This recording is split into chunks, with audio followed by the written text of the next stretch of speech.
श्रुतिस्मृतिपुराणानामालयं करुणालयं नमामि भगवत्पादं शङ्करं लोकशङ्करं शङ्कराचार्यं केशवं बादरायणं सूत्रभाष्यकृतौ वन्दे भगवन्तौ पुनः पुनः भारतीकरुणापात्रं भारतीपदभूषणं भारतीपदमारूढं भारतीतीर्थमाश्रये विद्याविनयसम्पन्नं वीतरागं विवेकिनं वन्दे वेदान्ततत्त्वज्ञं विधुशेखरभारतीं परमं क्लिष्टवेदान्तं परया श्लक्ष्णया गिरा यो बोधयति तं वन्दे परमानन्दभारतीम्।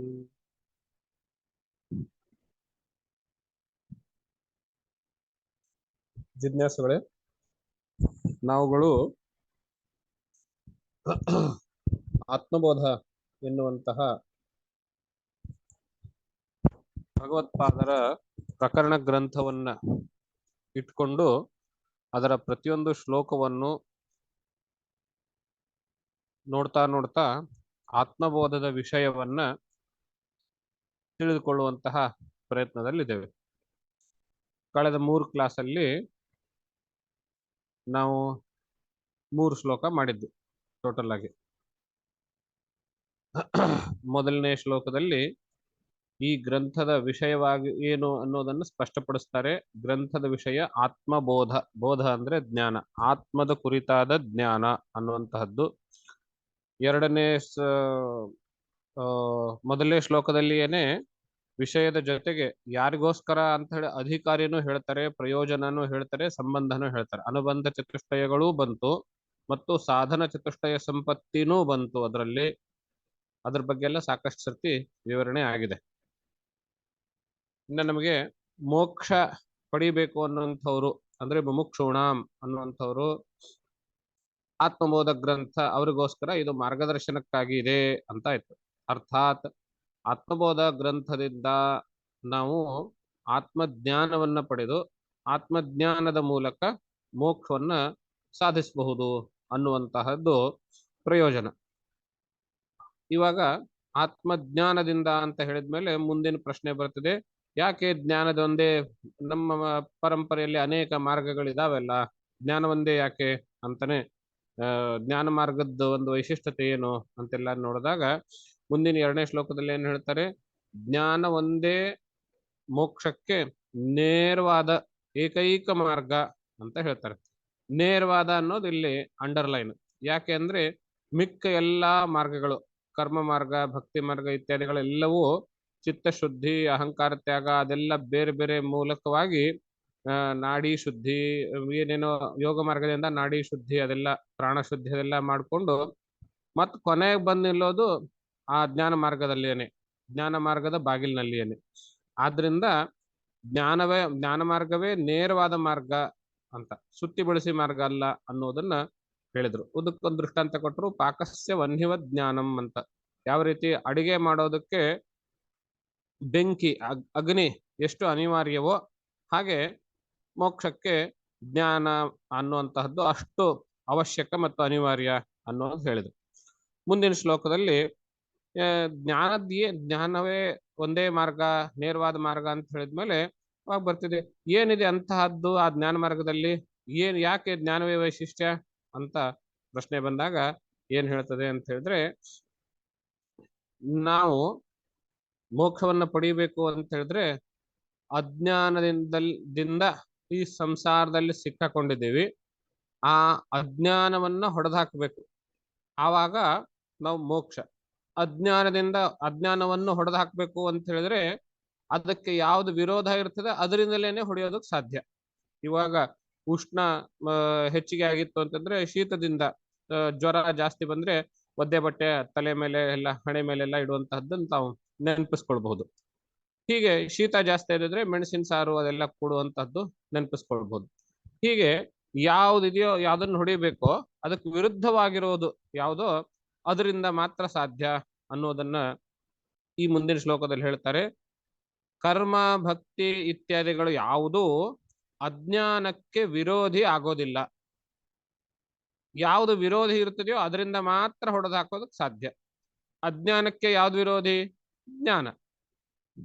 ಆದ್ರಿಂದ ಜ್ಞಾನದಿಂದ ಮಾತ್ರ ಅಜ್ಞಾನವನ್ನು ಹೊಡೆದು ಹಾಕಬೇಕು ಅಂತ ನಾನೊಂದು ದೃಷ್ಟಾಂತ ಕೊಟ್ಟಿದ್ದೆ. ಒಂದು ಕೋಣೆಯಿಂದ ಕತ್ತಲೆಯನ್ನ ಆಚೆ ಹಾಕಬೇಕು ಅಂತ ಹೇಳಿದ್ರೆ ಕಸಬರಿಗೆಯಿಂದ ಬೆಳಗ್ಗೆಯಿಂದ ಸಂಜೆವರೆಗೂ ದೂಡಿದ್ರು ಕತ್ತಲೆ ಹೊರಗೆ ಹೋಗೋದಿಲ್ಲ. ಕತ್ತಲೆ ಹೋಗೋಕೆ ಏನ್ ಮಾಡ್ಬೇಕು? ಕತ್ತಲೆಗೆ ವಿರುದ್ಧವಾಗಿರುವಂತಹ ಬೆಳಕನ್ನ ಅಲ್ಲಿ ಹಚ್ಚಬೇಕು. ಅದನ್ನೇ ಭಗವತ್ಪಾದರು ಶ್ಲೋಕದಲ್ಲಿ ಹೇಳ್ತಾರೆ, ತೇಜಸ್ ತಿಮಿರ ಸಂಘವತ. ಒಂದು ತೇಜಸ್ಸು ತಿಮಿರ ಸಂಘವನ್ನ, ಕತ್ತಲೆ ಗುಂಪನ್ನ ಹೇಗೆ ಹೊಡೆದು ಹಾಕ್ತದೆಯೋ ಹಾಗೆ ವಿದ್ಯಾ ವಿದ್ಯಾಂ ನಿಹಂತೇವ, ವಿದ್ಯೆಯೇ ಅವಿದ್ಯೆಯನ್ನ ಹೊಡೆಯುವಂತಹದ್ದು ಅನ್ನೋದನ್ನ ನೋಡಿದೆ. ಈ ಮಧ್ಯದಲ್ಲಿ ಅವಿದ್ಯಾ ಅನ್ನೋ ಪದ ಬಂತು. ಅವಿದ್ಯಾ ಅಂದ್ರೆ ಏನು ಅಂತ ಹೇಳಿದ್ರೆ ಆತ್ಮದ ಬಗ್ಗೆ ಸರಿಯಾದ ಜ್ಞಾನ ಇಲ್ಲದೆ ಇರೋದು ಅಂತ, ನಮ್ಮನ್ನು ನಾವು ಸರಿಯಾಗಿ ತಿಳಿದುಕೊಳ್ಳದೆ ಇರೋದು ಅಂತನೂ. ಆತ್ಮ ಅನ್ನೋ ಪದದಿಂದ ನಾನು ಅಂತಲೂ ಅರ್ಥ, ಎಲ್ಲ ಕಡೆ ವ್ಯಾಪಿಸಿರುವುದು ಅಂತಲೂ ಅರ್ಥ. ಆದ್ರೆ ಇವೆರಡು ಬೇರೆ ಬೇರೆ ಅಲ್ಲ, ಒಂದೇ. ನಾನೇ ಎಲ್ಲ ಕಡೆ ವ್ಯಾಪಿಸಿರೋದು, ಎಲ್ಲ ಕಡೆ ವ್ಯಾಪಿಸಿರೋದು ನಾನೇ. ಈ ಎರಡೂ ಒಂದೇ ಅನ್ನುವಂಥದ್ದು ತಮಗೆ ಈ ಪುಸ್ತಕದ ಕೊನೆಯಲ್ಲಿ ಅನುಭವಕ್ಕೆ ಬರ್ತದೆ. ಇವಾಗ ಆತ್ಮ ಅಂದ್ರೆ ನಾನು ಅಂತಲೂ ತಿಳ್ಕೊಳ್ಬಹುದು, ಮತ್ತು ಆತ್ಮ ಅಂದ್ರೆ ಎಲ್ಲ ಕಡೆ ವ್ಯಾಪಿಸಿರುವುದು ಅಂತಲೂ ಇಟ್ಕೊಳ್ಬಹುದು. ಯಾವ್ದು ಇಟ್ಕೊಂಡ್ರು ಏನ್ ಅಡ್ಡಿ ಇಲ್ಲ. ಆದ್ರೆ ನಾನು ಅಂತ ಯಾವಾಗ ಇಟ್ಕೊಳ್ತೀವೋ ಆವಾಗ ನಾವು ಸಹಜವಾಗಿ ಈ ಶರೀರವನ್ನಿಟ್ಕೊಂಡು ನಾನು ಎಂಬಂತಹ ರೀತಿಯಲ್ಲಿ ವ್ಯವಹಾರ ಮಾಡ್ತೀನಲ್ಲ, ಅದಲ್ಲ. ಈ ಶರೀರ ಇಲ್ಲದೆ ಇರುವಾಗ್ಲೂ, ಮನಸ್ಸು ಇಲ್ಲದೆ ಇರುವಾಗ್ಲೂ, ಬುದ್ಧಿ ಅಹಂಕಾರ ಇಲ್ಲದೆ ಇರುವಾಗ್ಲೂ ತೀರ ಒಳಗಡೆ ನಾನು ಅನ್ನೋದೊಂದಿರ್ತದಲ್ಲ, ಆವಾಗ ಅದ್ರ ಬಗ್ಗೆ ನಾನು ಅಂತ ಹೇಳಿದೆ. ಈ ವಿಚಾರವಾಗಿ ನಾನು ಎಚ್ಚರದ ಅನುಭವ, ಸ್ವಪ್ನದ ಅನುಭವ ಮತ್ತು ಗಾಢ ನಿದ್ರೆ ಅನುಭವ ಅದನ್ನ ಬಗ್ಗೆ ಹೇಳಿದ್ದೆ. ಅದನ್ನ ನೆನಪಿಸ್ಕೊಳ್ಳಿ. ತೀರಾ ಯಾವುದು ಇಲ್ಲದೆ ಇರುವಾಗಲೂ ಏನಿರುತ್ತಲ್ಲ ಅದು ನಾನು ಅನ್ನೋದನ್ನ ಇಟ್ಕೊಳ್ಬೇಕು. ಯಾವಾಗ ನಾವು ಆತ್ಮಕ್ಕೆ ನಾನು ಅನ್ನೋ ಅರ್ಥವನ್ನು ಹೇಳ್ತೀವಿಯೋ ಆವಾಗ ತೀರಾ ಒಳಗಡೆ ಇರುವಂತಹ ಆತ್ಮಕ್ಕೆ, ಗಾಢ ನಿದ್ರೆಯಲ್ಲಿರುವುದಕ್ಕೆ ಹೇಳ್ಬೇಕು ನಾವು. ಇವಾಗ ಇಷ್ಟು ಶ್ಲೋಕ, ಈ ಪ್ರತಿ ಶ್ಲೋಕಗಳಲ್ಲಿಯೂ ಒಂದು ಸಂಬಂಧ ಇದೆ, ಲಿಂಕ್ ಇದೆ. ಹಂತವಾಗಿ ವಿಷಯ ಬೆಳ್ಕೊಂಡು ಬರ್ತಾ ಇದೆ. ತಾವು ಅದನ್ನು ಗಮನಿಸ್ಬೇಕು. ಮೊದಲನೇ ಶ್ಲೋಕದಲ್ಲಿ ಆತ್ಮಜ್ಞಾನ ಈ ಗ್ರಂಥದ ವಿಷಯ ಅಂತ ಹೇಳ್ತು. ಎರಡನೇ ಶ್ಲೋಕದಲ್ಲಿ ಜ್ಞಾನವೇ ಮೋಕ್ಷಕ್ಕೆ ನೇರ ಮಾರ್ಗ ಅಂತ ಹೇಳ್ತು. ಮೂರನೇ ಶ್ಲೋಕದಲ್ಲಿ ಜ್ಞಾನ ಮಾತ್ರದಿಂದ ಸಾಧ್ಯ, ಬೇರೆ ಯಾವುದರಿಂದಲೂ ಸಾಧ್ಯ ಇಲ್ಲ ಅನ್ನೋದನ್ನ ಹೇಳಿತು. ಇವಾಗ ಅಜ್ಞಾನವನ್ನು ಹೊಡೆದು ಹಾಕಬೇಕು ಅನ್ನೋದು ಗೊತ್ತಾಯ್ತು. ಅಜ್ಞಾನದಿಂದ ಏನಾಗುತ್ತೆ, ಯಾಕೆ ಹೊಡೆದು ಹಾಕಬೇಕು ಅಂತ ಪ್ರಶ್ನೆ. ಅಂದ್ರೆ ಅಜ್ಞಾನದಿಂದ ಆಗುವ ಒಂದು ನಷ್ಟ ಏನು ಅಂತ ಅದು ಈ ಶ್ಲೋಕದಲ್ಲಿ ಹೇಳ್ತಾರೆ. ಮುಂದಿನ ಶ್ಲೋಕದಲ್ಲಿ, ಶ್ಲೋಕ ನಂಬರ್ 4. ಪರಿಚ್ಛಿನ್ನ ಇವಾಜ್ಞಾನಾತ್ ತನ್ನಾಶೇ ಸತಿ ಕೇವಲಃ ಸ್ವಯಂ ಪ್ರಕಾಶತೆ ಹ್ಯಾತ್ಮ ಮೇಘಾಪಾಯೇಂಶುಮಾನಿವ.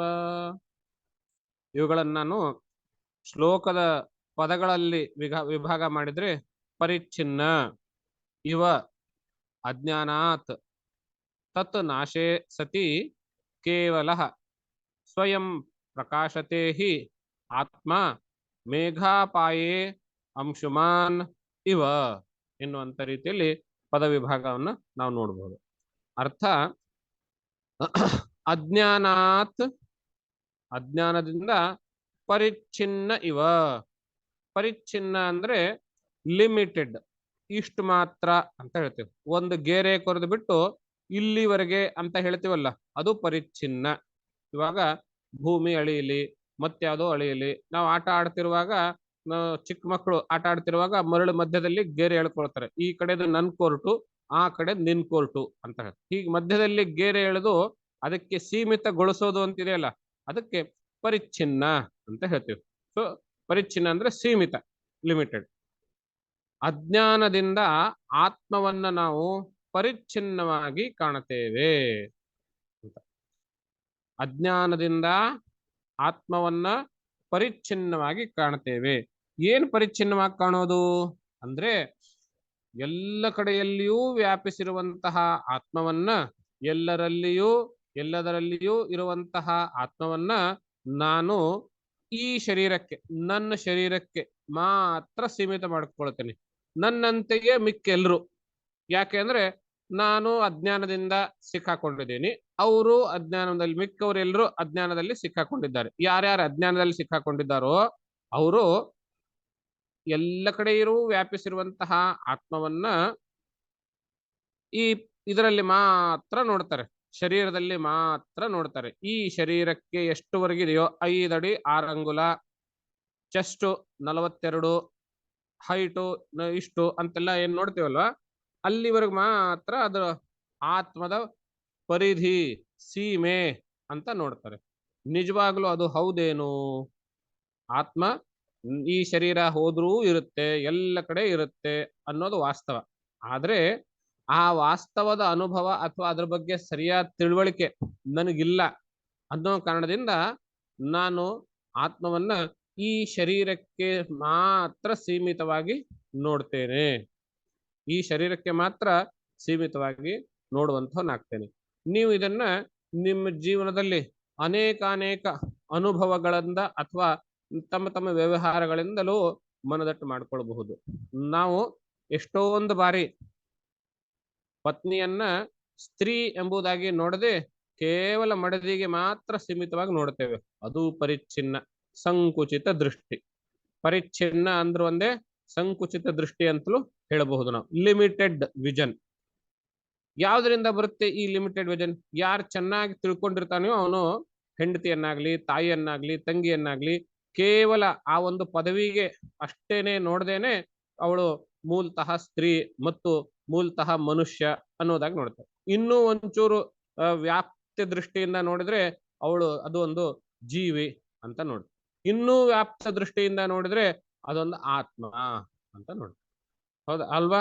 ಯಾವ ರೀತಿ ಒಂದು ಸಂಬಂಧದಿಂದ ನೋಡುವಂತಹದ್ದು ಸಂಕುಚಿತ ದೃಷ್ಟಿ, ಅದರಿಂದ ವಿಸ್ತಾರಗೊಂಡುವಂತಹದ್ದು ಆಮೇಲೆ ಅದು ಪುರುಷ ಅಥವಾ ಸ್ತ್ರೀ ಎಂಬುದಾಗಿ, ಇನ್ನೂ ವಿಸ್ತೃತ ದೃಷ್ಟಿಯಿಂದ ನೋಡಿದ್ರೆ ಮನುಷ್ಯ ಎಂಬುದಾಗಿ, ಇನ್ನೂ ವಿಸ್ತೃತ ದೃಷ್ಟಿಯಿಂದ ನೋಡಿದ್ರೆ ಒಂದು ಜೀವ, ಪ್ರಾಣಿ ಎಂಬುದಾಗಿ, ಇನ್ನೂ ವಿಸ್ತೃತ ದೃಷ್ಟಿಯಿಂದ ನೋಡಿದ್ರೆ ಜೀವ ಎಂಬುದಾಗಿ, ಅದಕ್ಕಿಂತಲೂ ವಿಸ್ತೃತ ದೃಷ್ಟಿಯಿಂದ ನೋಡಿದ್ರೆ ಆತ್ಮ ಎಂಬುದಾಗಿ. ಅಷ್ಟು ವಿಸ್ತಾರವಾಗಿ ಎಲ್ಲ ಕಡೆಯೂ ಓತಪ್ರೋತವಾಗಿ ವ್ಯಾಪಿಸಿರುವಂತಹ ಆತ್ಮವನ್ನ ನಾವು ಪರಿಚ್ಛಿನ್ನವಾಗಿ ಸೀಮಿತಗೊಳಿಸ್ತಾ ಆತ್ಮವನ್ನು ಮುಂಚೆ ಶರೀರಕ್ಕೆ ಮಾತ್ರ ಸೀಮಿತವಾಗಿ ನೋಡಿ ಈ ಜೀವ ಅಂತ ಹೇಳಿದ್ವಿ. ಆಮೇಲೆ ಲಿಂಗಕ್ಕೆ ಮಾತ್ರ ಸೀಮಿತವಾಗಿ ಪುರುಷ ಅಥವಾ ಸ್ತ್ರೀ ಅಂತ ನೋಡಿದ್ವಿ. ಆಮೇಲೆ ಅದರಲ್ಲಿಯೂ ಸಂಬಂಧಗಳಿಗೆ ಮಾತ್ರ ಸೀಮಿತವಾಗಿ ಹೆಂಡತಿನೋ ತಾಯಿನೋ ಎಂಬುದಾಗಿ, ತಂದೆನೋ ಅಣ್ಣ ತಮ್ಮನೋ ಎಂಬುದಾಗಿ ನೋಡ್ತಾ ಬಂದ್ವಿ. ಹಾಗೇನೆ ನನಗೂ ಕೂಡ ನನ್ನನ್ನು ನಾನು ತೀರ ಎಲ್ಲ ಕಡೆಯಲ್ಲೂ ವ್ಯಾಪಿಸಿರುವಂತಹ ನನ್ನನ್ನ ನಾನು ಶರೀರಕ್ಕೆ ಸೀಮಿತಗೊಳಿಸಿ ಜೀವನನ್ನಾಗಿ ನೋಡ್ತೇನೆ. ಆಮೇಲೆ ಅದಕ್ಕೂ ಲಿಂಗಕ್ಕೆ ಸೀಮಿತಗೊಳಿಸಿ ಪುರುಷನಾಗಿ ನೋಡ್ತೇನೆ. ಒಂದು ಗೋತ್ರದಲ್ಲಿ ಜನಿಸುವುದರಿಂದ ಸೀಮಿತಗೊಳಿಸಿ ಆ ಗೋತ್ರದವನಾಗಿ, ಆ ಹೆಸರಿನವನಾಗಿ, ಆ ಒಂದು ವಿದ್ಯೆ ಇತ್ಯಾದಿಗಳಿಗೆ ಸೀಮಿತನಾಗಿ ಅದರ ಮೂಲಕ ನಾನು ಒಂದಿಷ್ಟು ಡಿಗ್ರಿ ಪಡೆದವನಾಗಿ ಇತ್ಯಾದಿಯಾಗಿ ನೋಡ್ತೇನೆ. ಆದ್ರೆ ಇದೆಲ್ಲವೂ ಪರಿಚ್ಛಿನ್ನ, ಸೀಮಿತ. ಯಾವುದರಿಂದ ಇದು ಸೀಮಿತ ಬರುತ್ತದೆ ಅಂತ ಹೇಳಿದ್ರೆ ಅಜ್ಞಾನದಿಂದ ಈ ಸೀಮಿತ ದೃಷ್ಟಿ ಆಗ್ತದೆ. ಯಾರು ಜ್ಞಾನಿಯಾಗಿರ್ತಾರೆ, ತಿಳ್ಕೊಂಡವ್ರು ಇರ್ತಾರೋ ಅವರು ಸ್ವಲ್ಪ ನೋಡೋದಿಲ್ಲ, ತುಂಬಾ ವಿಶಾಲವಾಗಿ ನೋಡ್ತಾರೆ. ಯಾವುದೇ ಜ್ಞಾನಿಯಾಗಿರ್ಲಿ ಅವನ ದೃಷ್ಟಿ ವಿಶಾಲವಾಗಿರ್ತದೆ. ಅಜ್ಞಾನಿಯ ದೃಷ್ಟಿ ಯಾವಾಗಲೂ ಸಂಕುಚಿತವಾಗಿರ್ತದೆ. ಆದ್ರಿಂದ ಪರಿಚ್ಛಿನ್ನವಾಗಿ ನೋಡ್ತೇವೆ ಅಜ್ಞಾನದಿಂದ. ಅಜ್ಞಾನ ಇರೋದ್ರಿಂದಲೇನೆ ನಾವು ಪ್ರತಿಯೊಂದನ್ನು ಪರಿಚ್ಛಿನ್ನವಾಗಿಯೇನೆ ನೋಡ್ತೇವೆ. ಇದನ್ನ ಅಂದ್ರೆ ಅಜ್ಞಾನದಿಂದ ಲಿಮಿಟೆಡ್ ಆಗಿ ನೋಡ್ತೇವೆ ಅನ್ನುವಂತಹ ವಾಕ್ಯ ಏನಿದೆ, ಇದನ್ನ ನೀವು ಯಾವ ಹಂತಕ್ಕೂ ನಿಮ್ಮ ಜೀವನದ ಯಾವ ವ್ಯವಹಾರಗಳಿಗೂ ಇದನ್ನ ನೀವು ಅಪ್ಲೈ ಮಾಡ್ಕೊಳ್ಬಹುದು. ಯಾವುದೇ ಹಂತಕ್ಕೂ ಅಪ್ಲೈ ಮಾಡ್ಕೊಳ್ಬಹುದು. ಇವಾಗ ಸಾಧಾರಣ ನಾವುಗಳು ಜನಸಾಮಾನ್ಯರು ಪ್ರಧಾನಮಂತ್ರಿ ಮೋದಿಜಿಯವರಿಗೆ ಒಂದು ಪ್ರಧಾನಿ ಅಂತ ಅಷ್ಟೇ ಮಾತ್ರ ನೋಡ್ತಾನೆ. ವಿಪಕ್ಷದವರು ನಮ್ಮ ಪ್ರತಿಪಕ್ಷದ ನಾಯಕ ಅಂತಲಷ್ಟೇನೆ ನೋಡ್ತಾನೆ. ಸರ್ಕಾರಿ ಅಧಿಕಾರಿಗಳು ಇವನು ಕಾರ್ಯಾಂಗದ ಅಧ್ಯಕ್ಷ ಅನ್ನುವಂತಷ್ಟು ಮಾತ್ರ ನೋಡ್ತಾನೆ. ಹೀಗೆ ಯಾರ್ಯಾರಿಗೆ ಎಷ್ಟೆಷ್ಟು ಸೀಮಿತ ಜ್ಞಾನ ಅಂದ್ರೆ ಅದು ಅಜ್ಞಾನವೇನೆ. ಹಾಗೇನೆ ಅದನ್ನ ಲಿಮಿಟೆಡ್ ಆಗಿ ನೋಡ್ತಾ ಹೋಗ್ತಾರೆ. ಇದು ವಾಸ್ತವ. ಅಜ್ಞಾನದಿಂದ ಆಗುವಂತಹ ನಷ್ಟ ಇದು. ನಮ್ಮ ಅಜ್ಞಾನದಿಂದ ನಾವು ಎಲ್ಲ ಕಡೆಯೂ ವ್ಯಾಪಿಸಿರುವಂತಹ ಆತ್ಮವನ್ನ ಈ ಶರೀರಕ್ಕೆ ಸೀಮಿತವಾಗಿ ನೋಡ್ತಾ ಇದ್ದೇವೆ. ಈ ಸೀಮಿತವಾಗಿ ನೋಡೋದಕ್ಕೆ ಪರಿಚ್ಛಿನ್ನ ಅಂತ ಹೇಳುವಂತ.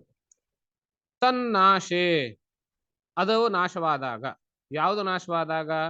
ಅಜ್ಞಾನ ನಾಶವಾದಾಗ ಸತಿ ಕೇವಲ ತನ್ನಾಶೇ ಸತಿ, ಅಜ್ಞಾನವು ನಾಶವಾಗಿರಲು ಏನು? ಕೇವಲ, ಕೇವಲ ಅಂದ್ರೆ ಒಬ್ಬನೇ ಒಬ್ಬನು, ಒಬ್ಬನೇ ಒಬ್ಬನು ಅಂತ ಹೇಳೋದಕ್ಕೆ ಅದ್ವಿತೀಯ ಅಂತ ಹೇಳ್ತೇವೆ. ಏಕಮೇವ ದ್ವಿತೀಯಂ ಬ್ರಹ್ಮ ಅಂತ ಉಪನಿಷತ್ ಹೇಳ್ತಲ್ಲ ಹಾಗೆ. ಇವಾಗ ತನ್ನಾಶೆ, ಅಜ್ಞಾನದಿಂದ ನಾನು ಇದು ಇಂತಹ ಶರೀರ, ಇಂತಹ ಗೋತ್ರ, ಇಂತಹ ಮನೆತನ, ಇಂತಹ ಸರ್ನೇಮು, ಇಂತಹ ಹೆಸರು ಎನ್ನುವುದಾಗಿ ನೋಡ್ತಾ ಇರ್ತೀನಿ. ಇದೆಲ್ಲವೂ ಜ್ಞಾನದಿಂದ ಹೊರಟೋಯ್ತು ಅಂತ ಇಟ್ಕೊಳ್ಳಿ. ಈ ಹೆಸರು ನಾನು ಹುಟ್ಟಿ 5 ದಿವಸ ಆದ್ಮೇಲೆ ಬಂದಿದ್ದು, 12 ದಿವಸ ಆದ್ಮೇಲೆ ಬಂದಿದ್ದು.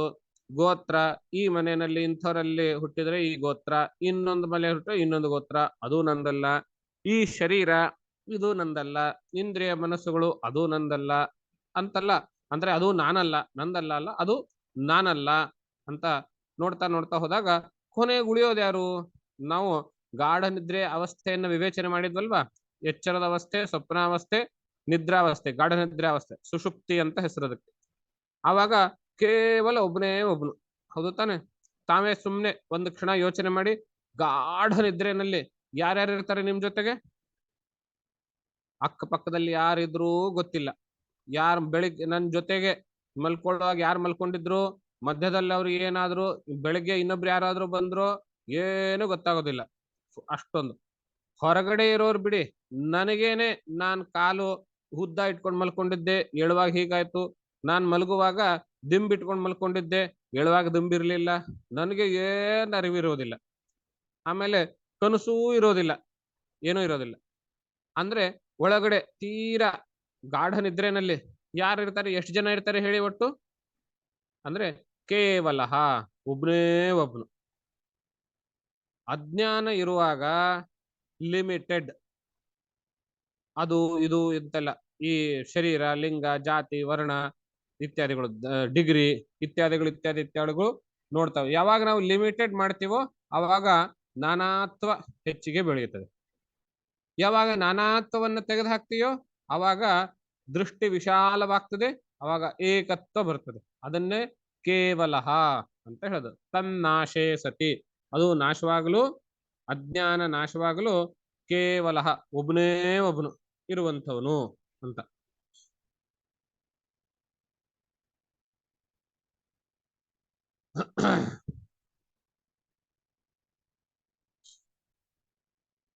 ಸ್ವಯಂ ಪ್ರಕಾಶತೆ ಹಿ ಆತ್ಮ, ಈ ಶಬ್ದ ಬಹಳ ಮಹತ್ವದ್ದು.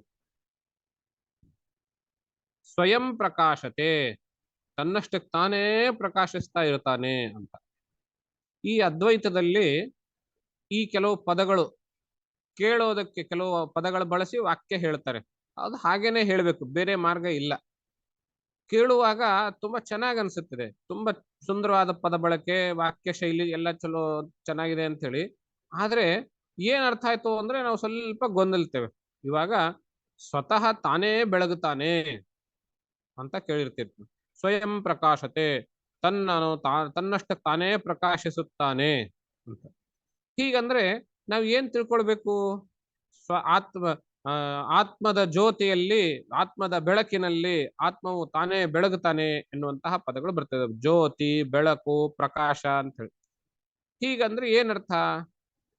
ಒಂದು ವೇಳೆ ನಾವು ಆತ್ಮವು ಸ್ವಯಂ ಪ್ರಕಾಶತೆ, ತನ್ನಷ್ಟಕ್ಕೆ ತಾನೇ ಬೆಳಗುತ್ತಾನೆ ಅಂತ ಹೇಳಿದ್ರೆ, ಓಹೋ, ಆತ್ಮ ಅಂದ್ರೆ ಒಂದು ಜ್ಯೋತಿ ತರ, ಅದಕ್ಕೆ ಎಣ್ಣೆ ಬತ್ತೆ ಏನ್ ಬೇಕಾಗಿಲ್ಲ. ಆದ್ರೂ ಒಂದು ಆಕಾಶದಲ್ಲಿ ಹೀಗೆ ಮಧ್ಯದಲ್ಲಿ ಮಧ್ಯದಲ್ಲಿ ನಿಂತು ಬಿಟ್ಟು ಬೆಳಗ್ತಾ ಇರ್ತದೆ, ಅದು ಆತ್ಮ. ಹೀಗೇನಾದ್ರೂ ನಾವು ತಿಳಿದುಕೊಂಡ್ರೆ, ಅದು ಬೆಳಗೋ ದೀಪದ ತುದಿಯ ತರ ಇದೆ ಅಂತ ಹಾಗೇನಾದ್ರೂ ನಾವು ತಿಳಿದುಕೊಂಡ್ರೆ ಏನ್ ದೋಷ ಬರ್ತದೆ ಅಂತ ಹೇಳಿದ್ರೆ, ಆವಾಗ ನಾವು ಗೀತೆನಲ್ಲಿ ಹೇಳಿರ್ತೀವಿ ತಾನೆ, ಇದಕ್ಕೆ ಯಾರು ಸುಡೋದಿಲ್ಲ, ಯಾರು ತೋಯಿಸೋದಿಲ್ಲ. ನೈನಂ ಛಿಂದಂತೆ ಶಸ್ತ್ರಾಣಿ ನೈನಂ ದಹತಿ ಪಾವಕಃ. ನಚೇಮಂ ಕ್ಲೇದಯಂತ್ಯಾಪೋ. ಆ ಬೆಳಕನ್ನ ಬೆಳಕು ದೀಪದ ಜ್ವಾಲೆ ತರ ಇದೆ ಅಂತ ನಾವು ಅನ್ಕೊಂಡ್ಬಿಟ್ರೆ, ದೀಪದ ಜ್ವಾಲೆಗೆ ನಾವು ನೀರ್ ಹಾಕಿದ್ರೆ ಅದು ಆರ್ ಹೋಗ್ಬಿಡ್ತದೆ. ಹಾಗೆ ಮಾಡಬಹುದಲ್ಲ ನಾವು ಇದಕ್ಕೆ. ಒಂದು.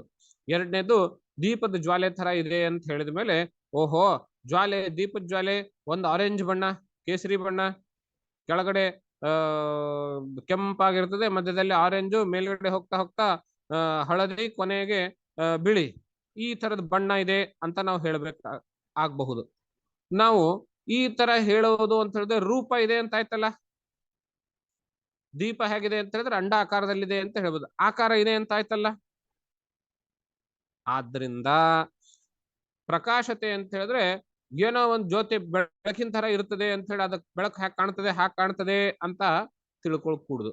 ಈ ಜ್ಯೋತಿ ಅನ್ನೋ ಪದ ಸ್ಪಷ್ಟವಾಗಿ ಅರ್ಥ ಆದ್ರೆ ಈ ಪ್ರಕಾಶತೆ ಅಂದ್ರೇನು, ಬೆಳಗುತ್ತಾನೆ ಅಂದ್ರೆ ಏನು ಅಂತ ಗೊತ್ತಾಗ್ತದೆ.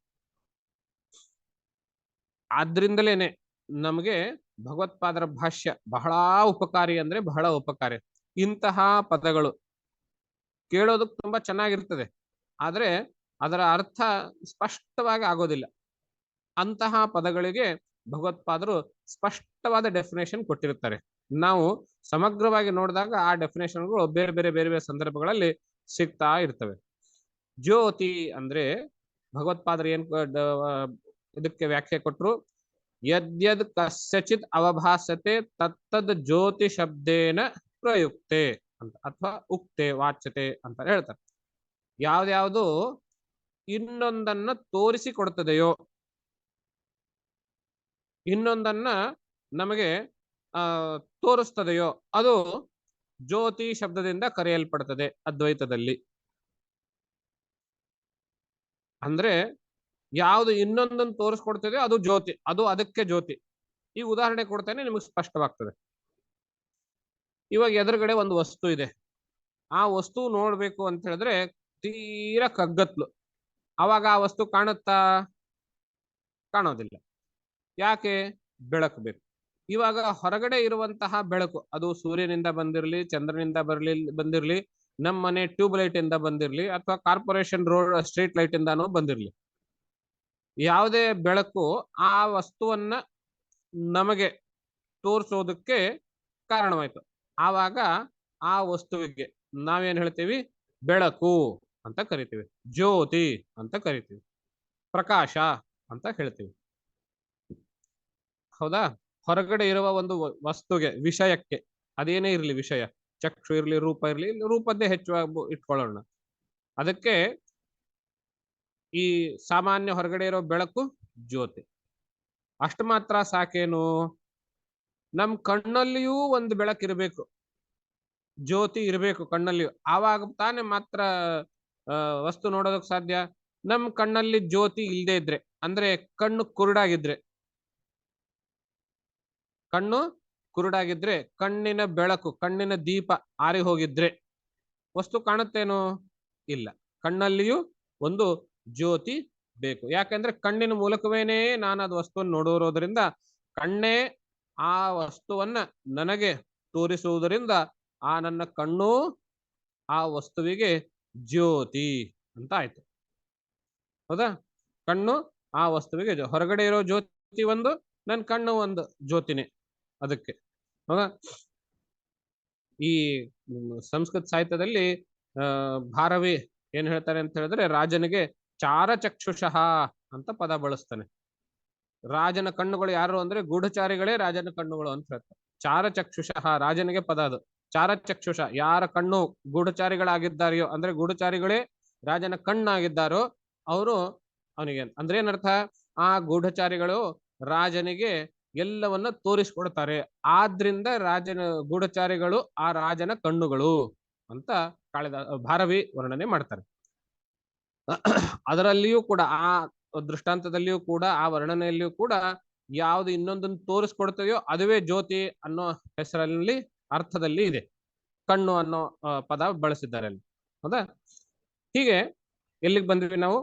ಹೊರಗಡೆ ಇರೋ ವಿಷಯವನ್ನ ತೋರಿಸೋದಕ್ಕೆ ಮೊದಲನೇದಾಗಿ ಹೊರಗಡೆ ಬೆಳಕು ಒಂದು ಜ್ಯೋತಿ, ಎರಡನೇದಾಗಿ ನನ್ನ ಕಣ್ಣಲ್ಲಿಯೂ ಇರುವಂತಹದ್ದು ಒಂದು ಜ್ಯೋತಿ. ಆ ಜ್ಯೋತಿ, ನನ್ನ ಕಣ್ಣು ಹೊರಗಡೆ ಇರೋ ವಿಷಯಕ್ಕೆ. ನನ್ನ ಕಣ್ಣು ಅಂದ್ರೆ ಅದು ಒಂದು ಇಂದ್ರಿಯ, ಇಂದ್ರಿಯ ವಿಷಯಕ್ಕೆ ಜ್ಯೋತಿ ಅಂತ ಆಯ್ತು. ಸರಿನಾ? ಈಗ ನಾನು ನನ್ನ ಕಣ್ಣುಗಳ ಬಗ್ಗೆನೂ ತಿಳ್ಕೊಳ್ತೇನೆ. ಕಣ್ಣು ಕಾಣಿಸ್ತಾ ಇದೆ ಅಂತ ತಿಳಿದುಕೊಂಡೆ, ಕಾಣಿಸ್ತಾ ಇಲ್ಲ, ಕಣ್ಣು ಮಂಜಾಗಿದೆ, ಮಸಕಾಗಿದೆ, ಕಣ್ಣಲ್ಲಿ ಪೊರೆ ಬರ್ತಾ ಇದೆ, ಕಣ್ಣಲ್ಲಿ ಚುಚ್ತಾ ಇದೆ, ಇಚ್ಚಿಂಗ್ ಇದೆ ಎಂಬ ರೀತಿಯಲ್ಲಿ ಕಣ್ಣಿನ ಬಗ್ಗೆ ನಾನು ತಿಳಿದುಕೊಳ್ತೇನೆ. ಕಣ್ಣಿನ ಬಗ್ಗೆ ಯಾವುದರಿಂದ ತಿಳ್ಕೊಂಡೆ ಅಂತ ನೋಡಿದ್ರೆ ನನ್ನ ಅಂತರಿಂದ್ರಿಯಿಂದ, ಮನಸ್ಸಿನಿಂದ ತಿಳ್ಕೊಂಡೆ ಕಣ್ಣಿನ ಬಗ್ಗೆ. ಕೆಲವೊಂದು ಬಾರಿ ಕಣ್ಣಿನ ಹೊರಗಡೆ ಇರೋ ಕಸ ಎಲ್ಲ ನೋಡೋದು, ಕನ್ನಡಿ ಇತ್ಯಾದಿಗಳನ್ನು ಬಳಸ್ತೇನೆ.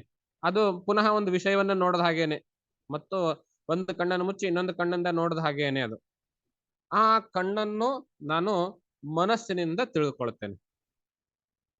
ಅಂದ್ರೇನರ್ಥ? ಕಣ್ಣು ಅನ್ನೋ ಇಂದ್ರಿಯಕ್ಕೆ ಮನಸ್ಸು ಜ್ಯೋತಿ ಅಂತ ಆಯ್ತು.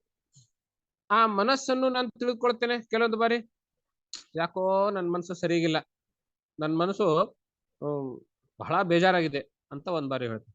ಇನ್ನೊಂದು ಬಾರಿ ವಾಹ್, ಈ ದೇವಸ್ಥಾನಕ್ಕೆ ಬಂದ್ಬಿಟ್ರೆ ನಂಗೆ ಮನ್ಸಿಗೆ ಬಹಳ ನೆಮ್ಮದಿ ಅಂತೆಲ್ಲ ಹೇಳ್ತೀನಿ.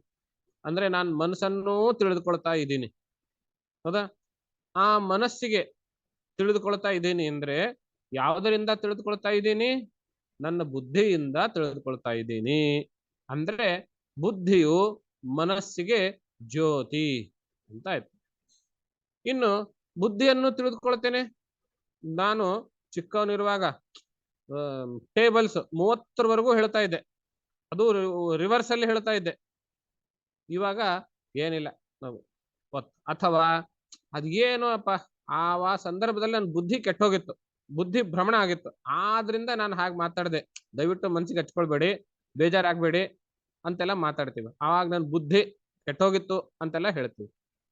ಅಥವಾ ಅದು ಏನ್ ಬುದ್ಧಿ ತೋಚ್ತೋ ನನಗೆ, ನಾನು ಟಕ್ಕಂತ ಈ ಸೀಟ್ ಸೆಲೆಕ್ಟ್ ಮಾಡಿಬಿಟ್ಟೆ ಈ ಕಾಲೇಜು, ಇವಾಗ ನೋಡಿ ನನ್ನ ಮಗ ಎಷ್ಟು ಚೆನ್ನಾಗಿ ಜಾಬ್ ಅಲ್ಲಿ ಇದ್ದಾನೆ ಅಂತೆಲ್ಲ ಹೇಳ್ತೀವಿ. ಅಂದ್ರೆ ಬುದ್ಧಿಯನ್ನು ನಾವು ಅನಲೈಸ್ ಮಾಡಿ ತಿಳಿದುಕೊಳ್ತೇವೆ. ಯಾವುದರಿಂದ ತಿಳ್ಕೊಳ್ತೇವೆ ಅಂದ್ರೆ ಬುದ್ಧಿಯ ತೀರ ಒಳಗಡೆ ಇರುವಂತ ಅಹಂಕಾರದಿಂದ ತಿಳ್ಕೊಳ್ತೇವೆ. ಅಂದ್ರೆ ಅಹಂಕಾರ ಬುದ್ಧಿಗೆ ಜ್ಯೋತಿ ಅಂತ ಆಯ್ತು. ಪುನಃ ಅಹಂಕಾರವನ್ನು ನಾನು ತಿಳ್ಕೊಳ್ತೇನೆ ಹೇಗೆ? ಸ್ವಲ್ಪ ನೀವು ವಯಸ್ಸೆಲ್ಲ ಮುಪ್ಪಿಗೆ ಎಲ್ಲ ಬಂದಾಗ ನಾವು ಕೇಳ್ತೀವಿ, ಯವ್ವನದಲ್ಲಿರುವಾಗ ಬಹಳ ಅಹಂಕಾರ ನಂಗೆ, ನನ್ನ ಅಕೌಂಟ್ಸ್ ಅಲ್ಲಿ ನನ್ನನ್ನು ಮೀರಿಸೋರು ಯಾರೂ ಇರಲ್ಲ, ಅಷ್ಟು ನಾನು ಒಂದು ಬಾರಿ ಆಡಿಟ್ ಮಾಡಿ ಬ್ಯಾಲೆನ್ಸಿಂಗ್ ಮಾಡಿ ಇಟ್ಬಿಟ್ರೆ ಮುಗೀತು, ನನ್ನ ಇದ್ರ ಮೇಲೆ ಬಹಳ ಅಹಂಕಾರ. ಇವಾಗ ವಯಸ್ಸೆಲ್ಲ ಹೋಯ್ತು, ಜ್ಞಾಪಕ ಶಕ್ತಿ ಇಲ್ಲ, ಕಣ್ಣು ಸರಿಯಾಗಿ ಕಾಣ್ತಾ ಇಲ್ಲ, ಆ ಅಹಂಕಾರ ಎಲ್ಲ ಹೊರಟೋಯ್ತು ಇವಾಗ. ಈ ತರ ನಾವು ಮಾತಾಡಿದನ್ನು ಕೇಳ್ತೇವೆ. ಅಂದ್ರೆ ನನ್ನ ಅಹಂಕಾರದ ಸ್ಥಿತಿಯನ್ನು ನಾನು ತಿಳ್ಕೊಳ್ತಾ ಇದ್ದೀನಿ. ಯಾವುದರಿಂದ ತಿಳ್ಕೊಳ್ತಾನೆ? ತೀರ ಅಹಂಕಾರದ ಹಿಂದ್ಗಡೆ ಇರುವಂತಹ ಯಾವುದೋ ಒಂದು ಇರ್ಲೇಬೇಕು ತಾನೆ ತಿಳಿದುಕೊಳ್ಳೋದಕ್ಕೆ. ಇಷ್ಟೊತ್ತು ಈ ಸರಣಿನಲ್ಲಿ ನಾವು ಏನ್ ನೋಡಿದ್ವಿ? ಹೊರಗಡೆ ಇರೋ ವಸ್ತು, ಆ ವಸ್ತುವನ್ನು ನೋಡೋದಕ್ಕೆ ಇಂದ್ರಿಯ, ಹೊರಗಡೆ ಬೆಳಕು ಪ್ಲಸ್ ಇಂದ್ರಿಯ, ಇಂದ್ರಿಯ ನೋಡೋದಕ್ಕೆ ಮನಸ್ಸು, ಮನಸ್ಸನ್ನು ನೋಡೋದಕ್ಕೆ ಬುದ್ಧಿ, ಬುದ್ಧಿ ನೋಡೋದಕ್ಕೆ ಅಹಂಕಾರ, ಅಹಂಕಾರವನ್ನು ನಾನು ನೋಡ್ತಾ ಇದ್ದೀನಿ ಅಂತ ಹೇಳಿದ್ರೆ ಅಹಂಕಾರವನ್ನು ನೋಡೋದಕ್ಕೆ ಅದರಗಡೆ ಹಿಂದೆ ಯಾವುದೋ ಒಂದು ಇರ್ಲೇಬೇಕಲ್ಲ. ಅದು ಯಾವುದು ಅಂತ ಹೇಳಿದ್ರೆ ಪುನಃ ನಾವು ಅವಸ್ಥಾತ್ರಯದಲ್ಲಿ ಗಾಢ ನಿದ್ರೆ ಅವಸ್ಥೆಯಲ್ಲಿ ನೆನಪಿಸ್ಕೊಳ್ಳಿ, ಇದ್ಯಾವುದು ಇಲ್ಲದೆ ಇರುವಾಗಲೂ ಇರುವಂತಹದ್ದು ಅಂತಿದೆಯಲ್ಲ, ಆ ಆತ್ಮವೇ ಈ ಎಲ್ಲ ಅಹಂಕಾರವನ್ನ ತಿಳಿದುಕೊಳ್ಳೋದು ಅಂತ. ಆ ಆತ್ಮವನ್ನ ಅದು ನೋಡೋದಕ್ಕೆ, ಆ ಆತ್ಮವನ್ನು ತಿಳಿದುಕೊಳ್ಳೋದಕ್ಕೆ ಇನ್ನೊಂದು ಯಾವ ಬೇರೆ ಜ್ಯೋತಿ ಬೇಡ. ಇವಾಗ ನಿಮಗೆ ಜ್ಯೋತಿ ಅನ್ನೋ ಶಬ್ದದ ಸ್ಪಷ್ಟ ಅರಿವು ಬಂದಿರ್ಬೇಕಲ್ಲ, ಕಲ್ಪನೆ ಬಂದಿರ್ಬೇಕಲ್ಲ. ಹೊರಗಡೆ ಇರುವಂತಹ ವಸ್ತುವನ್ನು ನೋಡೋದಕ್ಕೆ ಇಂದ್ರಿಯ ಜ್ಯೋತಿ, ಇಂದ್ರಿಯನ್ ನೋಡೋದಕ್ಕೆ ಮನಸ್ಸು ಜ್ಯೋತಿ, ಮನಸ್ಸನ್ನು ನೋಡೋದಕ್ಕೆ ತಿಳ್ಕೊಳ್ಳೋದಕ್ಕೆ ಬುದ್ಧಿ ಜ್ಯೋತಿ, ಬುದ್ಧಿಯನ್ನು ತಿಳ್ಕೊಳ್ಳೋದಕ್ಕೆ ಅಹಂಕಾರ ಜ್ಯೋತಿ, ಅಹಂಕಾರವನ್ನು ತಿಳ್ಕೊಳ್ಳೋದಕ್ಕೆ ಆತ್ಮ ಜ್ಯೋತಿ, ಆತ್ಮವನ್ನು ತಿಳ್ಕೊಳ್ಳೋದಕ್ಕೆ ಇನ್ನೊಂದೊಂದು ಜ್ಯೋತಿ ಬೇಕಾಗಿಲ್ಲ, ಆತ್ಮ ಒಂದೇ ಸಾಕು. ಆದ್ರಿಂದ ಈ ಅರ್ಥದಲ್ಲಿ ಆತ್ಮಕ್ಕೆ ಸ್ವಯಂ ಪ್ರಕಾಶತೆ ಅಂತ ಅರ್ಥ. ತನ್ನಷ್ಟಕ್ಕೆ ತಾನೇ ಬೆಳಗ್ತದೆ ಅಂದ್ರೆ ತನ್ನನ್ನು ತಾನೇ ತಿಳಿದುಕೊಳ್ಳುತ್ತದೆ, ಇನ್ನೊಂದೇನ್ ಬೇಕಾಗಿಲ್ಲ ತಿಳಿದುಕೊಳ್ಳೋದಕ್ಕೆ. ಈ ಪಾಯಿಂಟ್ ನೆನ್ಪಿಟ್ಕೊಳ್ಳಿ. ಅಂಡರ್ಲೈನ್ ಮಾಡ್ಕೊಳ್ಳಿ. ಆತ್ಮವನ್ನ ತಿಳಿದುಕೊಳ್ಳೋದಕ್ಕೆ ಇನ್ನೊಂದು ಆತ್ಮ ಅಥವಾ ಇನ್ನೊಂದೇನೋ ಬೇಕಾಗಿಲ್ಲ. ಮುಂದಿನ ಶ್ಲೋಕದಲ್ಲಿ ಈ ಪಾಯಿಂಟ್ ಕೆಲಸಕ್ಕೆ ಬರ್ತದೆ. ಆತ್ಮವನ್ನ ತಿಳಿದುಕೊಳ್ಳೋದಕ್ಕೆ ಬೇರೆ ಏನ್ ಬೇಕಾಗಿಲ್ಲ. ಆತ್ಮದಿಂದ ಅದು ಸ್ವಯಂ ಪ್ರಕಾಶ, ತನ್ನಷ್ಟಕ್ಕೆ ತಾನೇ ತಿಳಿತದೆ. ಏನ್ ಮಾಡ್ಬೇಕು ನಾವು? ಇವಾಗ ನೀವು ಗಾಢ ನಿದ್ರೆನಲ್ಲಿ ಏನ್ ಮಾಡಿದ್ರಿ ಹೇಳಿ? ನಾವು ಏನು ಮಾಡ್ಲೇ ಇಲ್ಲ, ಆದ್ರೂ ತಿಳ್ಕೊಂಡ್ವಿ. ಏನ್ ತಿಳ್ಕೊಂಡ್ವಿ? ಚೆನ್ನಾಗಿ ಸುಖವಾಗಿದ್ದೆ ಅಂತ ತಿಳ್ಕೊಂಡ್ವಿ, ಆನಂದ ಅನುಭವಿಸಿದ್ವಿ. ಅದು ತಾನೆ? ಆದ್ರೂ ತಿಳ್ಕೊಂಡೆ, ಏನ್ ಮಾಡದೇ ಇಲ್ಲ. ಹಾಗೇನೆ ಆತ್ಮವನ್ನು ತಿಳಿದುಕೊಳ್ಳೋದಕ್ಕೆ ನಾವು ವಿಶೇಷವಾಗಿ ಏನ್ ಮಾಡಬೇಕಾಗಿಲ್ಲ.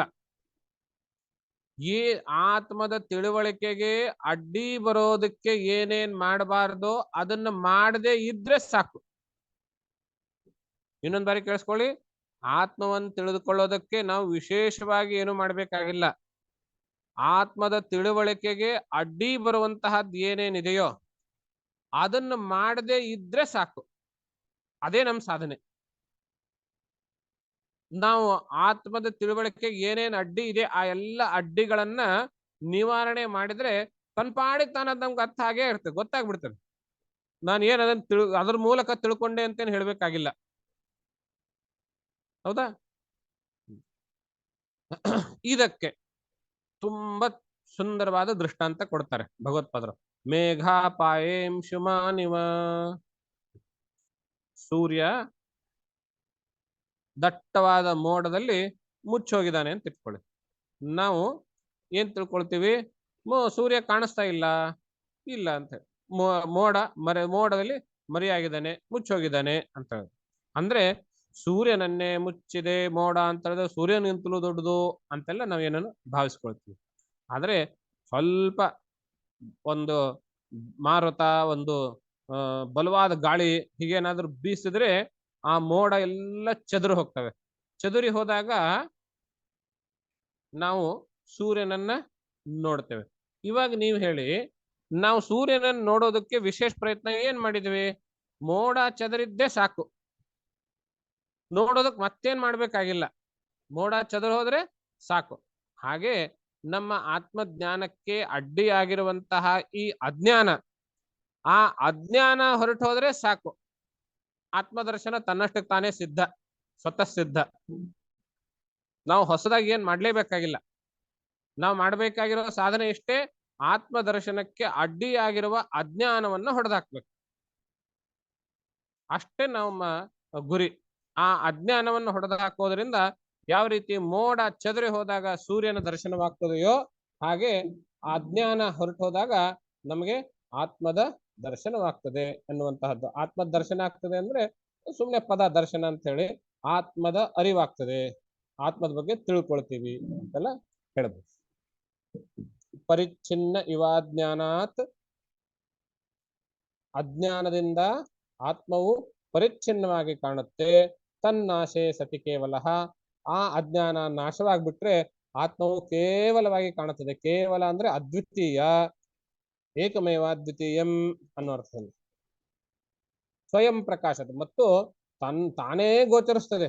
ನಾವು ಅದನ್ನು ತಿಳ್ಕೊಳ್ಳೋದಕ್ಕೆ ಏನ್ ಮಾಡ್ಬೇಕಾಗಿಲ್ಲ. ಬೇರೆ ಏನು ಯಾವುದೋ ಒಂದರ ಮೂಲಕವಾಗಿ ತಿಳಿದುಕೊಳ್ಬೇಕಾಗಿಲ್ಲ. ಇಲ್ಲಿ ಪ್ರಕಾಶ ಅಂದ್ರೇನು? ಯಾವುದು ಇನ್ನೊಂದನ್ನು ತೋರಿಸ್ತದೆಯೋ ಅದು ಅದಕ್ಕೆ ಪ್ರಕಾಶ. ವಸ್ತುಗೆ ಇಂದ್ರಿಯ ಪ್ರಕಾಶ, ಇಂದ್ರಿಯಕ್ಕೆ ಮನಸ್ಸು ಪ್ರಕಾಶ, ಮನಸ್ಸಿಗೆ ಬುದ್ಧಿ ಪ್ರಕಾಶ, ಬುದ್ಧಿಗೆ ಅಹಂಕಾರ ಪ್ರಕಾಶ, ಅಹಂಕಾರಕ್ಕೆ ಆತ್ಮ ಪ್ರಕಾಶ. ಆತ್ಮಕ್ಕೆ ಏನಿಲ್ಲ, ಅದು ಸ್ವಯಂ ಪ್ರಕಾಶ, ಸ್ವಯಂ ಜ್ಯೋತಿ ಆತ್ಮಕ್ಕೆ ಅಲ್ವಾ? ಹಾಗಾಗಿ ಆ ಸ್ವಯಂ ಪ್ರಕಾಶತೆ ಅದು ತನ್ನಷ್ಟಕ್ಕೆ ತಾನೇ ಗೋಚರಿಸ್ತದೆ. ಆದ್ರಿಂದ ನಾವು ಅದನ್ನ ಬೇರೊಂದ್ರ ಮೂಲಕ ತಿಳ್ಕೊಳ್ತೀವಿ ಅನ್ನುವಂಥದ್ದು ಏನಿರೋದಿಲ್ಲ.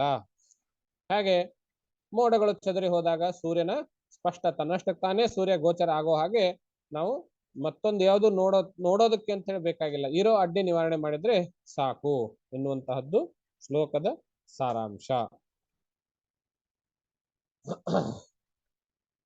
ಮುಂದಿನ ಶ್ಲೋಕ.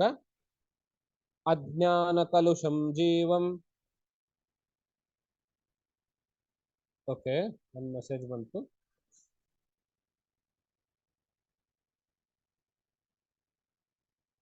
ಸರಿ, ಇದೊಂದು ಶ್ಲೋಕ ಮಾಡಿ ಪಾಠ ಮುಗಿಸೋಣ.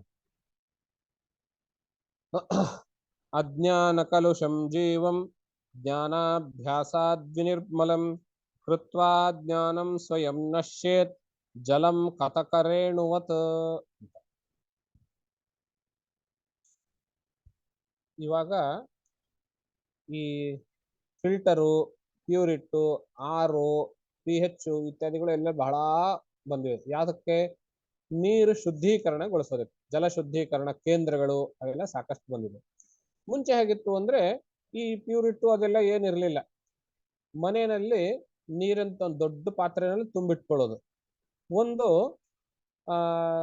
ಆ ಕಡೆ ಏನಂತಾರ, ಬೆಂಗಳೂರು ಕಡೆ ಅಥವಾ ಅಂತ ಗೊತ್ತಿಲ್ಲ, ನಾವು ಈ ಕಡೆ ಉತ್ತರ ಕರ್ನಾಟಕದಲ್ಲಿ ಒಂದು ಪಟಕ ಅಂತ ಒಂದು ಸಿಗ್ತದೆ, ಒಂದು ಧಾತು, ಒಂದು ಹೊಳೆಯುವ ಬಿಳುಪಾದ ಕಲ್ಲಿನ ತರ ಇರುತ್ತದೆ. ತುಂಬಾ ಮೆದುವಾಗಿರ್ತದೆ, ಬಿಳುಪಾಗಿರ್ತದೆ, ತುಂಬಾ ಕಲ್ ತರ, ಸ್ಟೋನು ಲೈಟ್ ವೇಟ್ ಇರ್ತದೆ, ಮೆದುವಾಗಿರ್ತದೆ, ಹೊಳಪಿರ್ತದೆ. ಅದು ಒಂದು ಒಂದಿಷ್ಟು ತಗೊಂಡು ನೀರಲ್ಲಿ ಹೀಗೆ ಅಲ್ಲಾಡಿಸಿದ್ರೆ ಅದೇನ್ ಮಾಡ್ತದೆ ಅಂದ್ರೆ ಒಂದು ಸ್ವಲ್ಪ ಅದರ ಪುಡಿ ಬಿಟ್ಕೊಳ್ತದೆ ನೀರಿನಲ್ಲಿ. ಆ ರೇಣು ಬಿಟ್ಕೊಂಡು ನೀರಿನಲ್ಲಿರೋ ಕಲ್ಮಶ ಏನಿರ್ತದೆ ಆ ಎಲ್ಲ ಕಲ್ಮಶದ ಜೊತೆಗೆ ತಾನು ಕೆಳಗಡೆ ಹೋಗ್ತದೆ. ಅಂದ್ರೆ ಒಂದು ಕತಕದ, ಅದಕ್ಕೆ ಸಂಸ್ಕೃತದಲ್ಲಿ ಕತಕ ಅಂತ ಹೆಸರು, ಕನ್ನಡದಲ್ಲಿ ನಾವು ಪಟಕ ಅಂತ ಹೇಳ್ತೀವಿ. ಬಹುಶಃ ಸ್ಫಟಿಕದ ತದ್ಭವ ಆಗಿರಬಹುದು ಇದು ಪಟಕ ಅನ್ನುವಂತಹದ್ದು. ಆ ಸ್ಫಟಿಕವನ್ನ ನಾವು ನೀರಲ್ಲಿ ಹೀಗೆ ಅಲ್ಲಾಡಿಸಿದ್ರೆ ಅದರಿಂದ ಒಂದು ರೇಣು ಕಣ ಬಿಡುಗಡೆ ಆಗ್ತದೆ. ಆ ಕಣದ ಸುತ್ತಮುತ್ತಲು ಒಂದು ಜೆಲ್ ತರ ಡಿಸ್ಚಾರ್ಜ್ ಆಗಿ ಆ ಜೆಲ್ಲು ನೀರಿನ ಇರುವಂತಹ ಕಶ್ಮಲವನ್ನ ಹಿಡಿದುಕೊಂಡು ಆ ಕಶ್ಮಲದ ಜೊತೆಗೆ ತಾನು ಕೆಳಗಡೆ ಹೋಗಿ ತೀರ ಕೆಳಗಡೆ ಹೋಗಿ ಕೂಡುತ್ತೆ. ಸ್ವಲ್ಪ ಹೊತ್ತಲ್ಲಿ ಶುದ್ಧವಾಗಿರುವಂತಹ ನೀರು ಮೇಲ್ಗಡೆ ಸಿಗುತ್ತದೆ. ತೀರ ಸ್ವಲ್ಪ ಮಟ್ಟಿಗೆ ಒಂದು 80% ನೀರು ಬಳಸೋದು, ಮಿಕ್ಕಿದ ಕೆಳಗಡೆ ಇರೋ ನೀರನ್ನ ಪುನಃ ಚೆಲ್ಲಿಬಿಟ್ಟು ಸ್ವಚ್ಛವಾಗಿ ತೊಳೆದ್ಬಿಟ್ಟು ಮತ್ತೆ ನೀರು ತುಂಬೋದು. ಮತ್ತೆ ತುಂಬಿದ್ಮೇಲೆ ಒಂದ್ ದಿವಸ ಹೀಗೆ ಪಟಕ ಹಾರಿಸೋದು. ಒಂದ್ ದಿವಸದಲ್ಲಿ ನೀರು ಖಾಲಿ ಆಗಿ ಹೋಗ್ತದೆ. ಆಮೇಲೆ ಒಂದು ಕೆಳಗಡೆ ಇರೋ ಒಂದು 10% 5% ನೀರು ಹಾಗೆ ಕಸದ ಜೊತೆಗೆ ಕಶ್ಮಲದ ಜೊತೆಗೆ ಚೆಲ್ಲಿಬಿಡೋದು. ಈ ರೀತಿಯ ವ್ಯವಸ್ಥೆ ಅವಾಗಿತ್ತು, ಈ ಪ್ಯೂರಿಫೈಯರ್ ಯಾವುದು ಬರೋಕ್ಕಿಂತ ಮುಂಚೆ. ಭಗವತ್ಪಾದರು ಆ ಕತಕ ರೇಣುವನ್ನ ತುಂಬಾ ಚೆನ್ನಾಗಿ ಬಳಸ್ಕೋತಾರೆ. ಅದ ರೇಣು ಏನ್ ಮಾಡ್ತದೆ, ನೀರಿನಲ್ಲಿರೋ ಕಶ್ಮಲಗಳನ್ನ ತನ್ನ ಜೆಲ್ ಥರದ ಒಂದು ಇದರಲ್ಲಿ ಸುತ್ತಮುತ್ತಲು ಬಿಡುಗಡೆಯಾಗಿ ಅದರಿಂದ ಹಿಡ್ಕೊಳ್ತದೆ. ಹಿಡ್ಕೊಂಡು ಆ ಕಶ್ಮಲದ ಜೊತೆಗೆ ತಾನೂ ಕೆಳಗಡೆ ಹೋಗ್ತದೆ. ಆ ಕಶ್ಮಲವನ್ನು ಕೆಳಗಡೆ ಒಯ್ತದೆ, ತಾನೂ ಕೆಳಗಡೆ ಹೋಗ್ತದೆ. ಜ್ಞಾನ ಅನ್ನುವಂತಹದ್ದು ಹೀಗೆ ಕೆಲಸ ಮಾಡ್ತದೆ ಅಂತ ಭಗವತ್ಪಾದರು ಹೇಳ್ತಾರೆ. ಅಜ್ಞಾನ ಕಲುಷಂ ಜೀವಂ, ಅಜ್ಞಾನದಿಂದ ಕಲುಷಿತನಾಗಿರುವಂತಹ ಜೀವನನ್ನು, ಇಲ್ಲಿ ಜೀವ ಅಂತ ಪದ ಬಳಸಿದರು. ಜೀವ ಅಂದ್ರೇನು? ಆತ್ಮವನ್ನೇ ನಾವು ಶರೀರ ಸಮೇತವಾಗಿ ನೋಡ್ತೀವಿ ತಾನೆ, ಆವಾಗ ಅದಕ್ಕೆ ಜೀವ ಅಂತ ಹೆಸರು. ವಿತ್ ರೆಫರೆನ್ಸ್ ಟು ಶರೀರ ನೋಡಿದಾಗ ಅದಕ್ಕೆ ಜೀವ ಅಂತ ಕರೀತೀವಿ.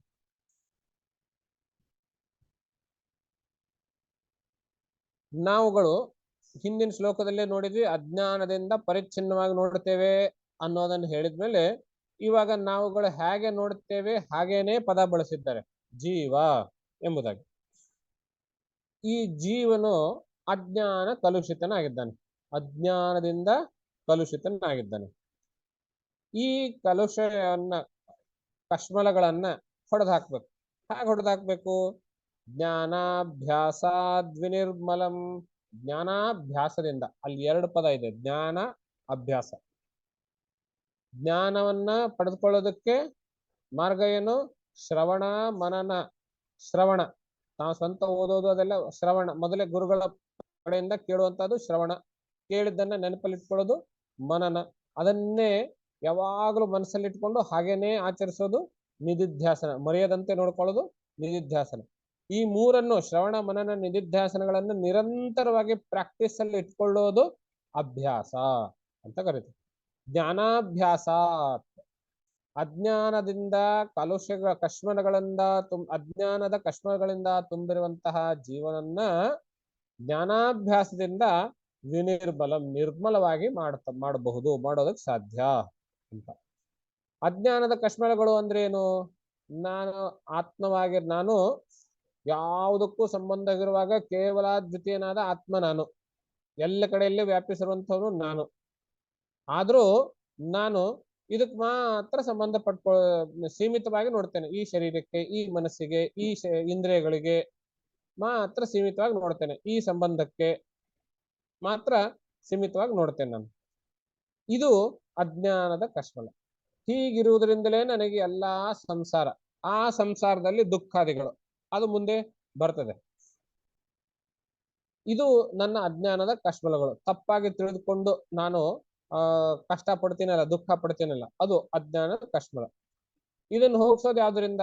ಜ್ಞಾನಾಭ್ಯಾಸಾತ್, ಜ್ಞಾನದ ಅಭ್ಯಾಸದಿಂದ. ಜ್ಞಾನ, ಗುರುಗಳ ವಾಕ್ಯದ ಶ್ರವಣ, ತತ್ವಮಸ್ಯಾದಿ ಮಹಾವಾಕ್ಯಗಳ ಶ್ರವಣ, ಆ ವಾಕ್ಯಗಳ ಮನನ, ವಾಕ್ಯಾರ್ಥಗಳ ಮನದಟ್ಟಾಗಿರುವಂತಹ ಅರ್ಥವನ್ನ ನಿಧಿಧ್ಯಾಸನ, ಯಾವತ್ತೂ ಮರೆಯದಂತೆ ಗಟ್ಟಿಯಾಗಿ ಆತ್ಮಸಾತ್ ಮಾಡಿಕೊಳ್ಳುವಂತಹದ್ದು, ಅದು ನಿಧಿಧ್ಯಾಸನ. ಇದನ್ನ ನಾವು ಪ್ರಾಕ್ಟೀಸ್ ಆಗಿ ನಿರಂತರವಾಗಿ ಮಾಡ್ತಾ ಇದ್ರೆ ಅದು ಅಭ್ಯಾಸ. ಜ್ಞಾನಾಭ್ಯಾಸ ವಿನಿರ್ಮಲಂ. ಈ ಜೀವನ ಅಜ್ಞಾನದ ಕಶ್ಮಲಗಳಿಂದ ಕೂಡಿರುವಂತಹ ಈ ಜೀವನನ್ನ ಜ್ಞಾನಾಭ್ಯಾಸದಿಂದ ನಿರ್ಮಲವಾಗಿ ಮಾಡಬಹುದು. ಹಾಗೆ ಅಂತ ಹೇಳಿದ್ರೆ ಒಂದಿದು ಉದಾಹರಣೆ ಕೊಡ್ತಾರೆ. ಕೃತ್ವಾ ಜ್ಞಾನಂ ಸ್ವಯಂ ನಶ್ಯೇತ್. ಈ ಕಟಕರೇಣು ಅನ್ನುವಂತಹದ್ದು ಯಾವ ರೀತಿ ಕಶ್ಮಲಗಳನ್ನ ಹಿಡಿದುಕೊಂಡು ತಾನೂ ನಾಶವಾಗ್ತದೆಯೋ, ಕೆಳಗಡೆ ಹೋಗ್ತದೆಯೋ. ನಾಶವಾಗೋದು ಅಂದ್ರೆ ನೀರಿನಲ್ಲಿ ಕೆಳಗಡೆ ಹೋಗೋದು. ಕಶ್ಮಲನು ಕೆಳಗಡೆ ಹೋಗ್ತದೆ, ಇದು ಕೆಳಗಡೆ ಹೋಗ್ತದೆ.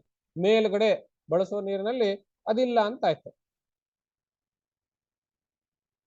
ಆದ್ರಿಂದ ಜ್ಞಾನವೂ ಕೂಡ ಅದರಂತೆಯೇ ನಮಗೆ ಪುನಃ ಅದೂ ಅಜ್ಞಾನವನ್ನು ಹೊಡೆದಾಕಿ ಪುನಃ ಜ್ಞಾನವೂ ನಾಶವಾಗ್ತದೆ. ಕೃತ್ವಾ ಜ್ಞಾನಂ ಸ್ವಯಂ ನಶ್ಯೇತ್. ಜ್ಞಾನವೂ ನಾಶವಾಗ್ತದೆ. ಅದೇ ಆಗ್ರಿ ಅಂತ ಸ್ವಲ್ಪ ಅವಾಕ್ಕಾಗಬಹುದು. ಹಿಂದಿನ ಶ್ಲೋಕದಲ್ಲಿ ನೆನ್ಪಿಟ್ಕೊಳ್ಳಿ, ಸ್ವಯಂ ಪ್ರಕಾಶತೆ. ಅದನ್ನು ತೋರಿಸೋದಕ್ಕೆ ಇನ್ನೊಂದು ಜ್ಞಾನ ಏನ್ ಬೇಕಾಗಿಲ್ಲ. ಈ ಜ್ಞಾನದಿಂದ ನಾನು ಅದನ್ನು ತಿಳಿದುಕೊಂಡೆ ಅಂತ ಹೇಳಿದ್ರೆ ಆತ್ಮ ಒಂದು, ಈ ಜ್ಞಾನ ಒಂದು ಅಂತ ಎರಡಾಯ್ತು. ಆತ್ಮವನ್ನು ತಿಳಿದುಕೊಳ್ಳೋದಕ್ಕೆ ಈ ಜ್ಞಾನ ಇನ್ನೊಂದಿದೆ, ಆ ಜ್ಞಾನದಿಂದ ಸಾಧ್ಯ ಅಂತ ಹೇಳಿದಾಗಾಯ್ತು. ಅವಾಗ ಬಹಳ ದೋಷಗಳಾಗ್ತವೆ. ಮೊದಲನೇ ದೋಷ ಏನು? ಎರಡು ಇದೆ ಅಂತ ಒಪ್ಕೊಂಡಾಗ ಆಗ್ತದೆ. ಆತ್ಮ ಒಂದು, ಆತ್ಮವನ್ನು ತಿಳ್ಕೊಳ್ಳೋದಕ್ಕೆ ಇರುವಂತಹ ಒಂದು ಜ್ಞಾನ ಅಂತ ಈ ಜ್ಞಾನ ಉಳಿದ್ರೆ. ಆದ್ರಿಂದ ಆತ್ಮ ದರ್ಶನ ಮಾಡಿ ಪುನಃ ಈ ಜ್ಞಾನವೂ ಕೂಡ ಹೊರಟು ಹೋಗುತ್ತೆ, ನಾಶವಾಗ್ತದೆ. ಯಾವ ರೀತಿ? ಕಟಕರೇಣುವಂತೆ ಅಂತ. ಏಕಮವ ದ್ವಿತೀಯಂ ಬ್ರಹ್ಮ ಅಂತ ಹೇಳಿರ್ತಾನೆ. ಒಂದೇ ಒಂದು ಆತ್ಮ. ಆತ್ಮ ಜ್ಞಾನವಾದಾಗ ನಾನು ಯಾವ ಜ್ಞಾನದಿಂದ ಆತ್ಮವನ್ನು ತಿಳಿದುಕೊಂಡೆ ಅಂತ ಹೇಳ್ತೀನಿ, ಆ ಜ್ಞಾನವೂ ಹೊರಟೋಗಿರ್ತದೆ.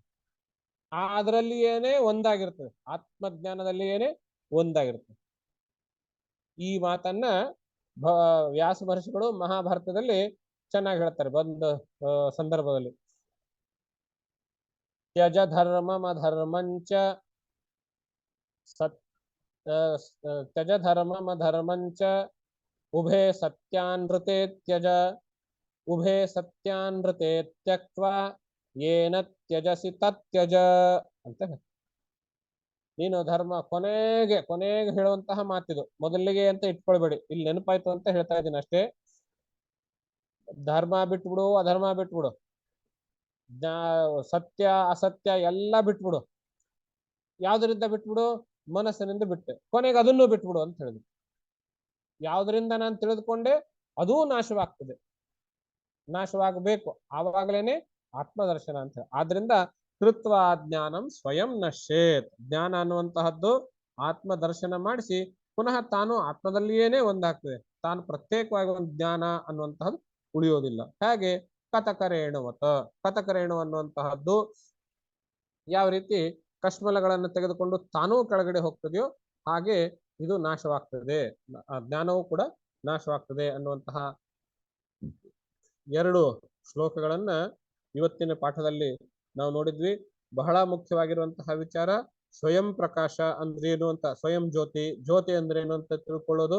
ಆಮೇಲೆ ಜ್ಞಾನದ ಮೂಲಕ ನಾನು ಆತ್ಮವನ್ನು ತಿಳ್ಕೊಂಡೆ ಅಂತ ಹೇಳಿದ್ರೆ ಜ್ಞಾನ ಒಂದು, ಆತ್ಮ ಒಂದು, ಎರಡು ಉಳಿತದೆ, ಎರಡಿದಾವೆ ಅಂತ ಹೇಳಿದಾಗ ಆಗುತ್ತೆ.